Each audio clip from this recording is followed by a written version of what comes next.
Hello, friends. Today I have a couple of books to read to you. The first one is called Elephant, and I bet you know what the first page says. This was written by Kate Riggs. Hello, elephants.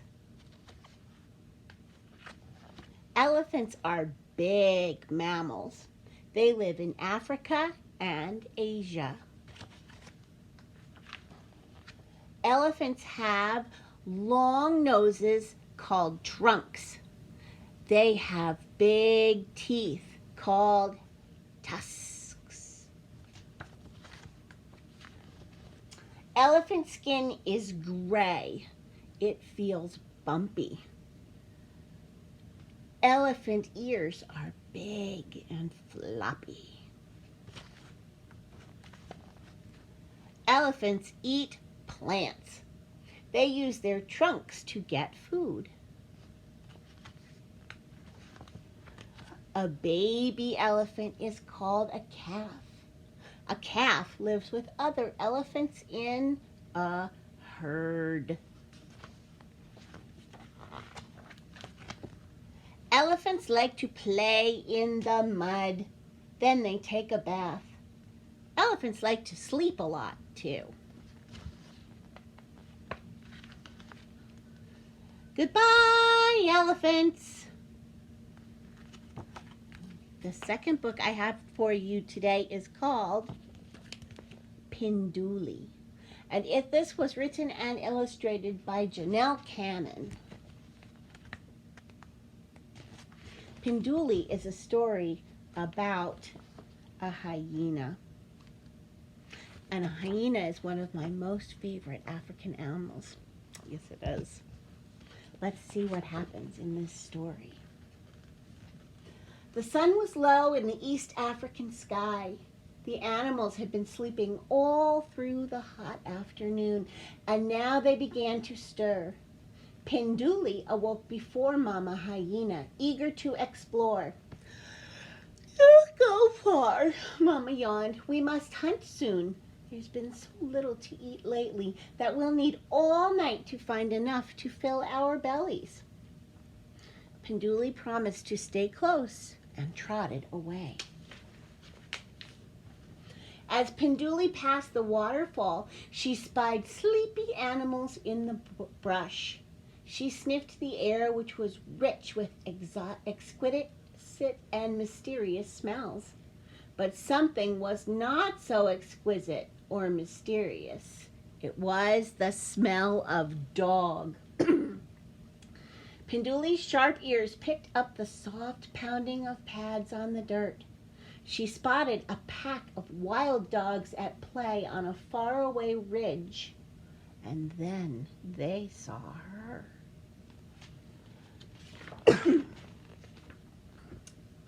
The leader dashed toward Penduli. The others trailed behind and yelped, "Watch out, dog! It's a hyena!" "Just a shrimpy one," Dog scoffed, coming closer. "If it didn't have all that stripy fur, those ears would make me think it was a baby elephant." The pack erupted into wheezing laughter and galumphing away, tongues lolling. That means their tongues were stuck out. Penduli had never given a thought to her ears. Were they really so big?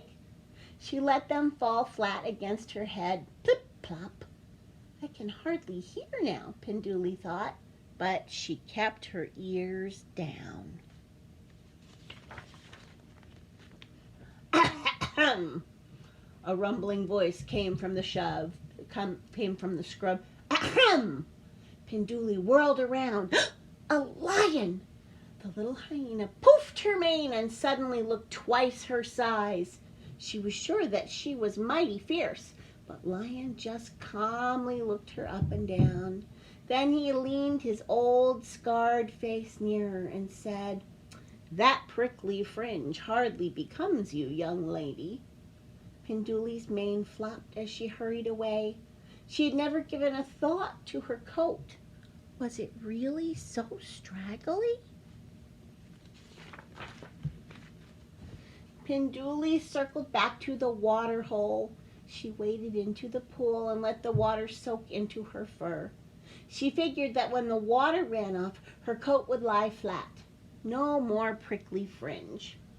Zebra and two friends strolled over, their brown eyes glinting at the sight of the soggy little hyena. Penduli didn't like their amused look. She tried to lower herself deeper into the water and disappear, but she was too late. If you're going to do stripes, please work on your symmetry and clarity. Good grooming, not soaking, will take some of that unpleasant haziness out of your patterns, whinnied Zebra. Then the three tossed their heads, dipped their lips into the water, and drank. Penduli splashed past the startled zebras and escaped to a quiet spot. Were her stripes really so disorderly? Didn't Mama Hyena always say she was the most beautiful hyena ever? She rolled and rolled in the pale dust which stuck to her wet fur. Soon her soft stripes had completely vanished. Ears pinned, coat flattened and dusted to a pallid gray, Penduli wanted nothing more than to get home, hoping no one would notice her. I'm really in trouble now, she worried. I've been gone a long time, and Mama gets awful cranky when she's hungry. As she headed back to the rocky den, she saw Lion, Zebra, and Dog, along with his rowdy pals, hanging around the water hole. A few wildebeests were there, too, for an evening drink. My, it's busy out here tonight, thought Penduli, edging away from the others. No luck. The animals turned to see who was coming. Their jaws dropped. Their eyes bulged. Penduli looked around wildly. What didn't she see? A ghost! The animals screamed. An evil spirit is upon us! They jumped and ran. Where? Where? Cried Penduli as she raced behind them. Feet pounded and dust flew and no one answered. My friends, do you know where the ghost is?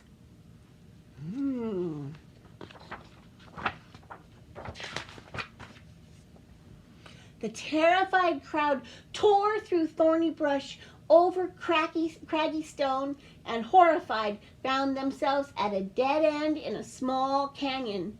They screeched to a halt, huddling closely as they turned to face their worst fear. Dog was the first to speak. Oh, great spirit, he howled. You've come for me, I know it, because I made fun of a young hyena's ears. All eyes were on Penduli. Ah, so I'm the ghost, she thought. I'd better get in character before they recognize me. Go on, Dog, said Penduli in a slow, deep voice. The spirits want to know why you would commit such a hideous, awful, atrocious crime. Dog's voice quavered. I don't know. I guess I was still mad at Fennec Fox for calling me Butterfly Head. Lion joined in. Please spare us your wrath.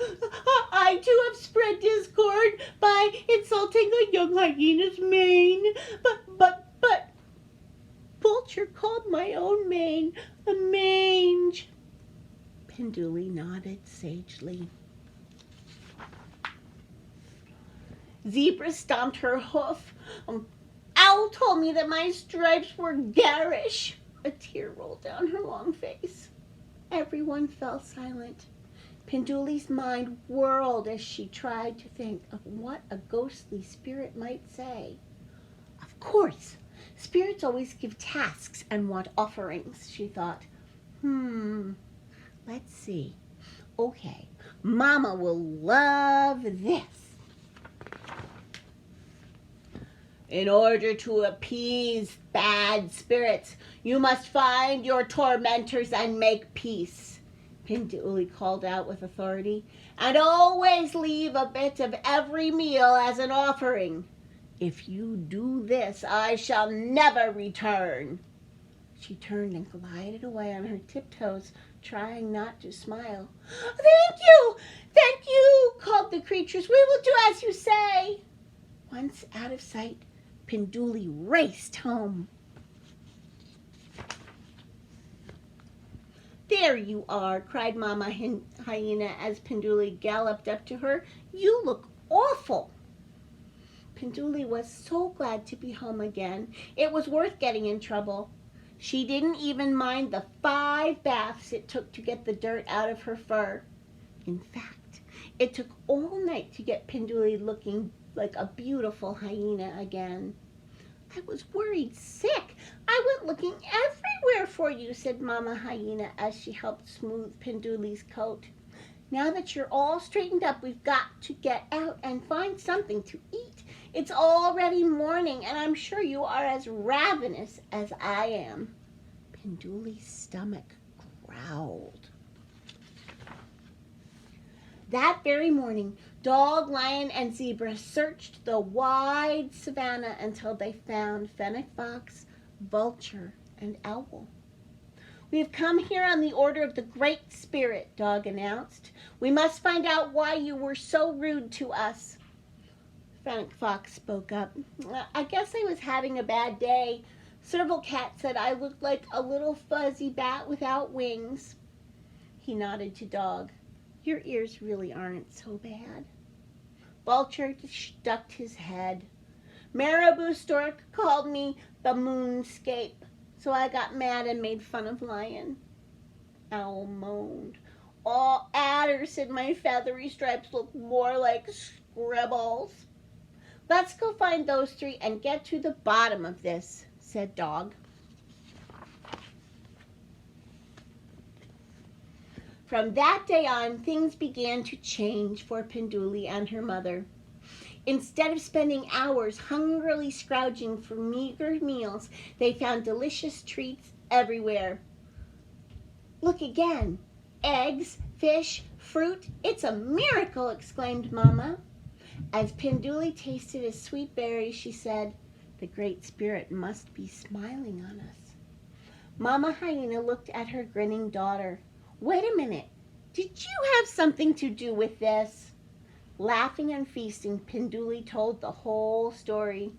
You're not only the most beautiful hyena ever, said Mama.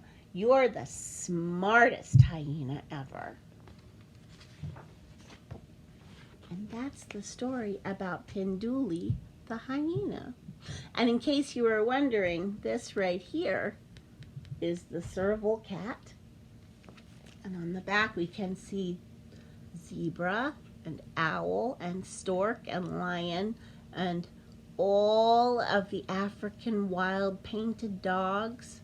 And up here is a vulture, and way down there is the Fennec Fox. Okay, friends, that's all the stories for now. Goodbye.